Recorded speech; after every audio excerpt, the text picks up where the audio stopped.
Welcome to our expert panel and thanks for joining us today. I am Dmitry Marinov, CTO at ANY.RUN, and please let me introduce my co-host today, Mauro Eldritch. He is a threat researcher and an ethical hacker. Many of you know him from his outstanding investigation into Lazarus APT IT Works scheme. We called this session an expert panel for a reason. Many of you lead security teams and you run SOC and MSSP operations. That takes making critical risk decisions every day. And now it's the perfect time for us to have a conversation, to exchange the views. Let's discuss and compare perspectives on threat landscape that we are all seeing today. This will help us all understand how we can adapt to protect our companies. So please, while we speak, share your thoughts and questions in the chat, and we will have some time at the end of the webinar to answer them during the Q&A part. Our focus today is security risks that will hit enterprises most in the following year, 2026. We'll draw from our latest investigations, real-world cases, and observations in the wild. We'll cover the notorious Lazarus IT workers case with the man who infiltrated and exposed the scheme. We'll also talk about the rise of AI phishing and what it means for modern corporate security. But most importantly, we'll connect the technical details directly to business impact and business needs. So we'll speak about stuff like financial loss, operational disruption, and strategic risk. So the tricky thing about modern attacks is that they don't look like attacks. If they did, traditional security solutions and SOC teams would detect them so much easier. Attackers have become more strategic. They found something easier to exploit than just technical vulnerabilities. Now they exploit the human trust. Trust makes the victim a part of intrusion. They open the door for the attackers from the inside. Otherwise, it would be really hard to enter. Think of an enterprise as a well-protected city, okay? It has strong walls and defenses. Breaking in directly is hard. But if someone from inside opens the gate, no battle is needed. These are the kind of attacks we see more and more these days. One of the top cybersecurity risks nowadays is trust abuse. This stands for abusing trust between employees, systems, partners, and workflows. For your business to function, you need trust, but trust becomes a potential entryway for threat actors. This is why 30% of breaches involve third parties. Attackers abuse trust by exploiting legitimate identities and trust communication channels. They draw from realistic business scenarios, and of course, they use AI for help. As a result, alerts rarely get triggered. For the enterprises, this means a fundamental shift. Detecting trust abuse requires more than perimeter tools or signatures. It requires visibility into context, behavior, and probably relationships across the threat landscape. So addressing this is no longer just like a technical concern. It should be a strategic priority for decision makers, and that's what we are going to discuss today. What should decision makers focus on in 2026? For starters, let's look at some numbers. 90% of cyber attacks start with phishing nowadays. We've seen a sharp rise in trust control abuse techniques.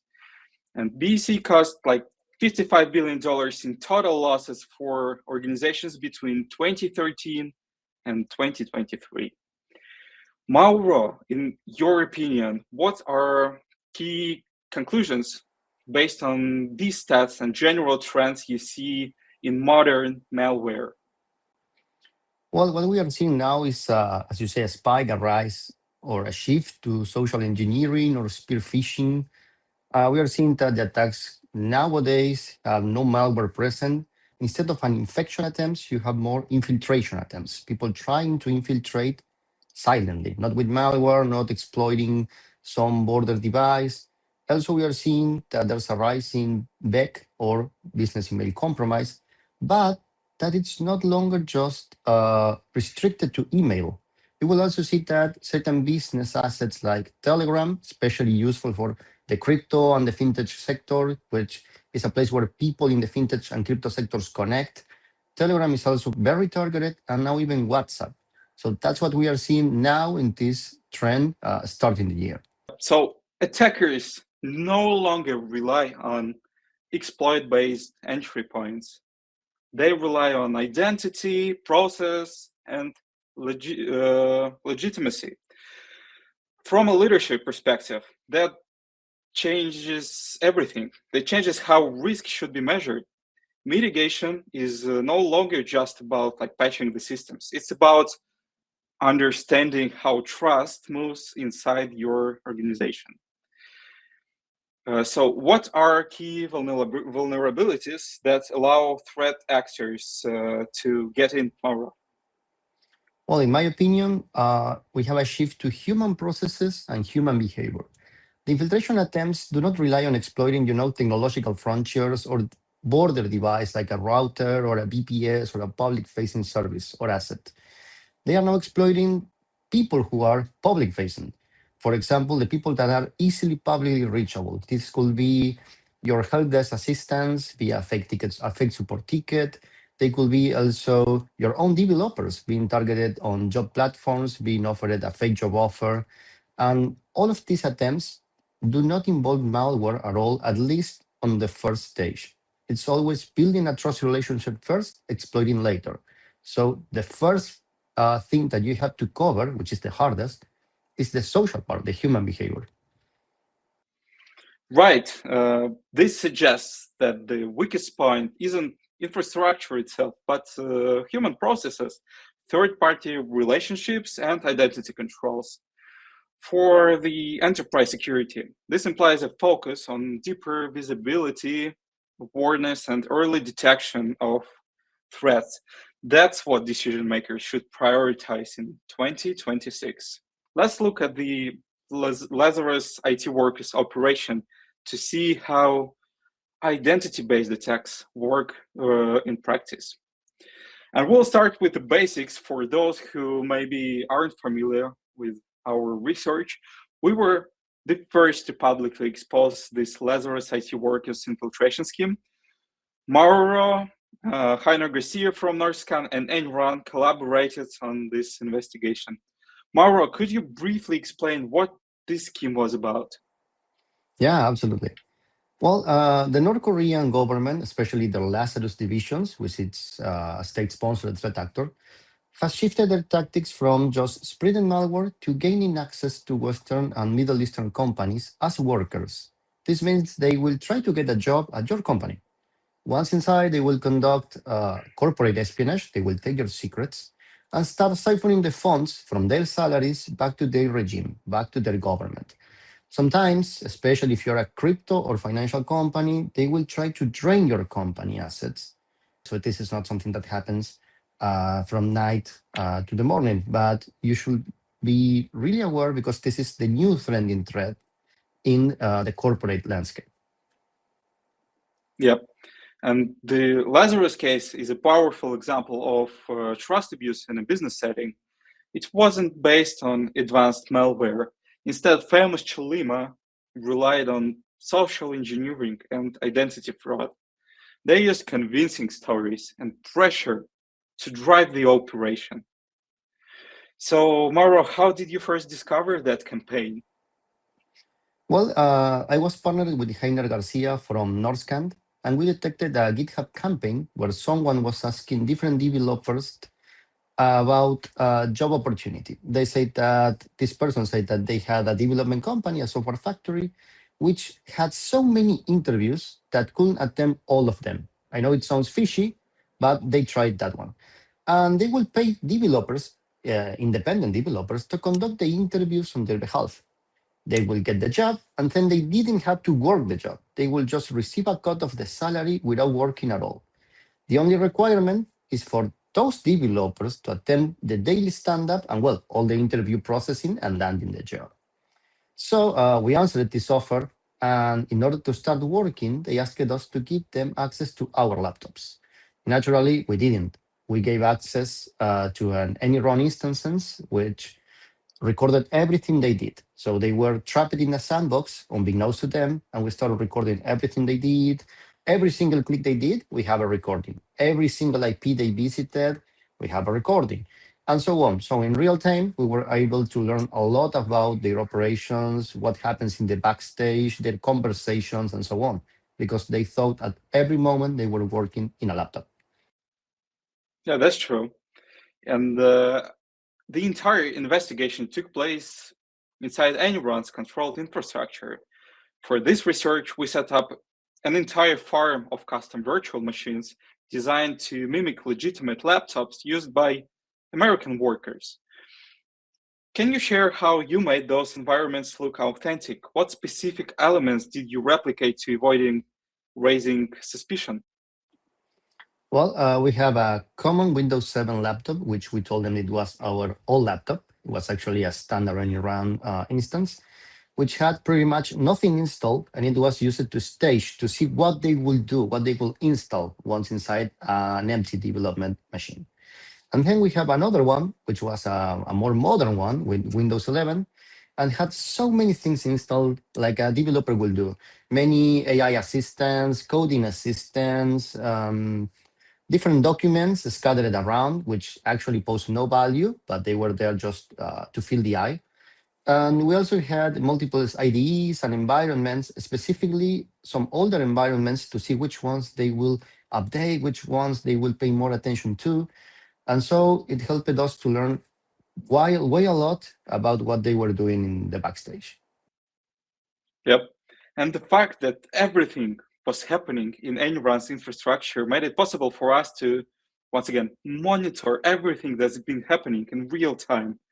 One key finding we made is that there was no classic malware at the initial stage. From a business point of view, this is critical.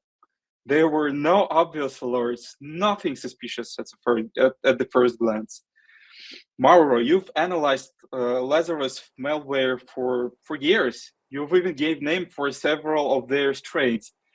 Why do you think this approach has become preferable for famous Cholima in recent years? Well, I think on a personal note, this is like a long-term bet because with malware, you're doing a short-term bet. Someone will eventually find out that you have drained their wallet, that you have reused their credentials once you've stolen them. Even if you put the credentials up for sale, a bounty hunter, a forum scrapper, or whatever will warn the people about the credential being sold. So it's a very short-term bet. But this is very dangerous because it is a super long bet, a long-term bet. You're not only inside the company, you're getting paid while being inside the company by your government and by the company. You're also doing the job because you want to keep the job. So you stay quiet, you just be a good worker. And sooner or later, once a new position will open up, you can even recommend a friend. That friend could be another spy. So that means that they will try to hire as many spies on board as they can. Even if you fire the original one, the original spy, say that you find out or just need to get him out, you will still have spies laying around lurking on your company. That's why it is a super long term bet. And as you might just guess, this is super hard to clean up after because it could go south very, very soon. So this is why you should exercise extra caution before this happens. Yep. Based on what you saw, what were the early warning signs that could indicate that employee is not legitimate? What subtle indicators should you prioritize in your company if you want to detect such attacks early enough? Well, one of the first thing I noticed is that if you hire for a specific region where a specific language is spoken, say that you hire in Latin America, so Spanish is the language we speak, and you hire someone claiming to be from Mexico or Colombia, and they will tell you, I don't speak Spanish. And they will come up with a story about why they don't speak Spanish. For example, as a kid, my father worked abroad in the oil industry. So I went away, I went to another country and never learned my language. That sounds plausible once, but they will try that trick like 3 times in a row. And that's way hard. I doubt we all have fathers working abroad. So it's a little bit hard to tackle down. Also, if you have a chance to conduct a pre-screening before the job interview and you have chance if you use any software or solution, pay attention to the web camera hardware they are using. Most of the times you will be met that they are using OBS or other video recording software because the video is a playback or it's being modified in real time. You won't see a commonly known web camera hardware manufacturer listed. You will also see obvious AI responses using obvious AI lingo because they use tools to aid them live. So they will just repeat the question you just made. Uh, they will vocalize the question once again in order to the AI to hear and give them a response. The response is obviously AI generated, so you will be able to see that something doesn't quite add up. And the easiest one is to check for DCB. You will see that their experience does not match what's listed on the resume. If you call the employers, they will not know them. If you conduct a simple KYC, you will notice that they are just never worked there or that the company never had that position. And you will see the discrepancies pretty much just by conducting your own research. So never skip that step. Thank you, Mauro, for sharing that. And I want to highlight that ANY.RUN identified this activity before the broader market. We were the primary source of the investigation, and the entire analysis was also conducted within our controlled infrastructure. This allowed us to observe attacker behavior again in real time. And in reality, most businesses do not have that time or do not have those resources to monitor suspicious activity like that. So the key risk here, the key risk mitigation practice here is not prolonged observation. It's the ability to detect and interpret suspicious behavior before it escalates into an incident. Yeah. So let's summarize this specifically for the executives and decision makers. What makes trust abuse particularly dangerous for large enterprises, especially in sectors like, say, finance? And why are such attacks potentially more damaging than a traditional malware-based ones? Well, that's an important line to draw between malware outbreaks and what is corporate espionage. With a malware outbreak, you can have a bad scenario, of course, but here you have the adversary inside your company. And as we say before, in a long-term effort. You have no malware to hunt because there was no malware or exploitation, so you have no indicators, no signatures, and you're blindly hunting human behavior, which, as you may know by now, everyone is different. So it's very hard to hunt for human behavior. And remember that their final objective is to onboard as many of them inside your company because they will gain as much trust as possible. And finally, you will have the required minimal number of code reviewers or signatures or whatever is needed to bypass any process. They will be able to keep that number, and you will end up probably being drained without your assets or with your corporate secrets stolen, and they have all the time in the world to do so. And the final results could end up either with your company going bankrupt, with large fines by your regulators, or even sanctioned because you have employed, unaware to you, but you have employed someone from a sanctioned jurisdiction. So this should be treated as what it is, a critical threat. Right. For enterprises, that means that attacks may begin without visible malware. Legitimate identities become attack vectors and become attack tools. Traditional security tools may miss this, and deeper threat visibility is required to get the faster response, and the early detection is must for breach prevention. Trust abuse attacks are so harder to detect, slower to escalate visibly, and more expensive once they are discovered. And this brings us to the most widespread attack scenario nowadays and the critical risk to companies, phishing. That's what we're going to discuss in our next part of the panel. Okay. So Mauro, how would you describe a typical modern phishing attack? What is phishing like these days? Well, with the rise of AI, you can pretty much see that everything will be, or is already, very well crafted. You will see very well crafted templates pretty much in any language. The language barrier is no more, it's non existent nowadays. And with any branding available.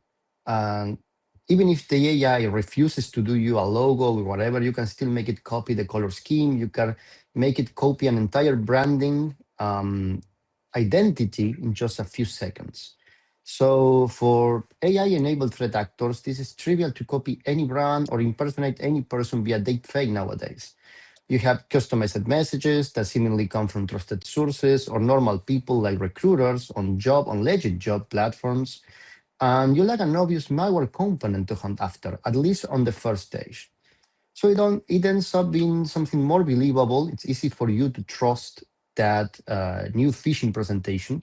And for instance, Lazarus, in my opinion, is not an actor which is very good at crafting malware, but they are excellent when setting up a phishing campaign or when setting up a phishing scenario. And they are an AI-enabled threat actor.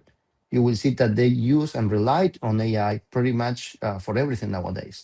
So this is what looks like nowadays the phishing landscape. Forget the times where you will see badly written words or something that sounds odd. You will see that that barrier has now disappeared, for instance. Yep. So to sum up what you just said, the key danger lies in how the attack doesn't look like one. Threat actors have learned to make it look like an absolutely normal chain of emails or business requests. The language is polished or has mistakes, as you said, and it's personalized. AI makes it scalable and convincing. So modern attacks don't happen because there is a lack of security tools. They happen and they succeed because attackers exploit human trust. The focus shifted from technical development to human communication. And attacks like these are increasingly hard to detect. AI and trust abuse makes them easily scalable and especially dangerous for businesses with the sensitive data at stake. With AI, phishing became the key entry point for high impact enterprise incidents. That's what we see nowadays. Mauro, what do you think? Why modern attacks often bypass filters and static detection tools? That's a good question because on this new, let's say, new wave of phishing, you start with no malware. So you have, as we say, no signatures to look, no indicators, everything looks legitimate. And those days of an email attaching a zip file or an executed file are super long gone. Even the days of emails attaching a malicious link are gone. You will usually receive an email or a message from a trusted brand or recruiter, which is actually a first stage. On this first stage, everything will be clean and good because the idea is to bypass the filters, to bypass your email filter, to bypass your email provider own internal security filters. So everything will be shiny and clean. Then you will be moved away to another stage where the action may or may not happen. There could be even an action required to jump to a third stage where things will happen. The farther away they are from the first approach, the harder it is to them to be flagged or labeled as something malicious. So you will see that also this, summed up with the help of AI, will make everything look legitimate until you interact with it and until you start following the chain of events that will end up with infection or with your credentials being asked for. So, summarizing, nothing happens on the first step. You have no malware, no links, not whatever. You will have a first stage where everything looks good, and then you will be slowly convinced to move away from that first stage until you are infected. So what we're seeing is that these attacks don't trigger traditional warning signs. These tools aren't useless, of course, but they're also not universal at all. Unless your security solution can show you what happens after you interact with the malware, you won't have the full visibility in other cases. This makes your company vulnerable to such evasive threats and very easily. Modern threats require another approach, a layer approach. We'll discuss its components in the next session. Yep, and if traditional tools aren't enough, what is? What does visibility mean and how do you achieve it? To answer these questions, let's focus on the big picture. Early detection is not about just one tool. It's about designing three key processes. It's monitoring, triage, and threat hunting. Monitoring drives early detection, helping you be one step ahead of the threat actors. It allows you to identify emerging risks before they can reach your internal system and cause harm. Most attacks can be identified before they cause the damage. For that, you need good quality threat intelligence. Mauro, what would you say are key features of high quality threat intelligence that can actually be useful? Well, first of all, you need data with both abundance and relevance. This means quantity and quality at the same time. Um, this helps you to see around the noise and make an informed decisions. But also, this data needs to be fresh, new. Otherwise, you will be missing aspects of a campaign, of a malware, or an actor that have been added to that campaign, actor, or malware, or that had been left behind as well. Also, you need to have a trusted source for this information because sometimes quantity goes against the quality. So if you have a curated source, something that is reviewed, humanly reviewed by trusted or with high reputation brands or individuals, that's on maps and it's always preferred because it will in the end introduce less noise and it give you and your team a clearer view of the threat landscape. So remember, the key are to have quality, quantity, freshness, and especially the data to be curated or reviewed by someone trusted. Yep. Yes, those are very critical distinctions. From a business perspective, outdated or generic intelligence creates noise, not protection. What organizations need is real-time, high-confidence indicators based on actual attack activity, not like recycled public data. ANY.RUN's threat intelligence feeds are sourced from real attack analysis happening in sandbox environment in the real time. This provides highly relevant indicators derived from live investigations. All data is provided by 15,000 SOC teams and their investigations, helping us keep the uniqueness of indicators rate to 99% and false positive results to near zero levels. This enables faster awareness of emerging threats and less time wasted on irrelevant alerts. That's exactly what you might need for early threat monitoring. The next essential process for full visibility is rapid triage. This is a big issue in SOC teams. High alert volume leads to outwork, leads to burnout, unnecessary escalations, and sometimes missed threats. The lacking component is often the threat context. No matter how many alerts you got, it's impossible to sort through them without learning more about them. And without this process streamlined, analysts have to refer to multiple resources.